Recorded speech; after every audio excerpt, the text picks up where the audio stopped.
This is Cool AC, and today's movie is Motherless Brooklyn, a very interesting film noir starring Edward Norton as a detective in the 1950s in LA with Tourette's syndrome.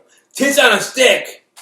And then it's about a mystery that he uncovers when his friend and mentor, played by Bruce Willis, is killed, and he's solving the mystery of who killed him. Bad dog!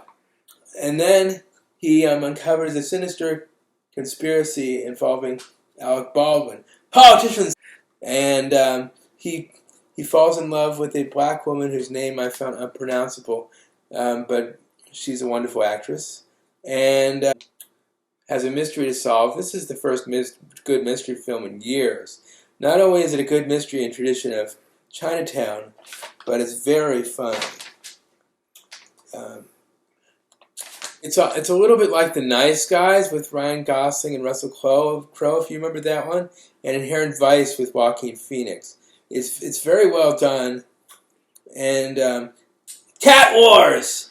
I really enjoyed it. It's not making much money right now, so if you want to go see it, you better run to your nearest theater. It's based on a book by Jonathan Lethem that was more contemporary, but the changes apparently made it more cinematic. And Wiener! The cast is pretty flawless. It's pretty difficult to believe William Dafoe and Alec Baldwin are brothers, but other than that, all the casting is great. Bruce Willis gives his best performance in years in a supporting role, and everybody kind of holds up their weight. Norton's character is both funny and poignant, and that was really great. He's always been a good actor, and I understand he writes most of his movies uncredited, and it's a passion project for him, and you can feel it. It's a low-budget movie, but it feels expensive, and the period recreation in New York is exciting. The only flaw with the movie was that it's sometimes very hard to follow. I'm still not sure why certain characters were killed exactly, but it's still a good movie. It's very entertaining. I think Edward Norton is a great actor. In this case, I don't think he's gunning for an Oscar. I think he just wanted to bring the book to the screen, and he did very well. I've read some of Jonathan Lethem's, and based on what I read, Norton's treatment is more cinematic than his books generally are. But it's a very good movie. The studio doesn't know how to sell it. A detective with Tourette's syndrome, how do you sell that? But nevertheless, it's good. And the black actress is excellent. I wish I could pronounce her name. Is anybody? First name Gugu. Gugu? All right. It's a Zulu name. Okay, great. Yeah, I mean, I sympathize with her desire to have the name she wants, but when you can't say her name, it's kind of hard.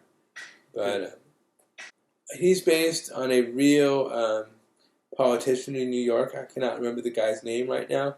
It's a very similar name to Baldwin's character name, Moses Randolph. So that part of the story was added by Norton, and it's actually historically accurate. That's pretty much, I mean, the name was changed, but that's pretty much what was going on then.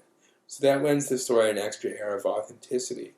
And now Norton doesn't really disappear into his roles. He's kind of always Edward Norton, but he's still a very good actor, and he's got a good sense of what's good and what's not. Even that Incredible Hulk movie he did was actually pretty good.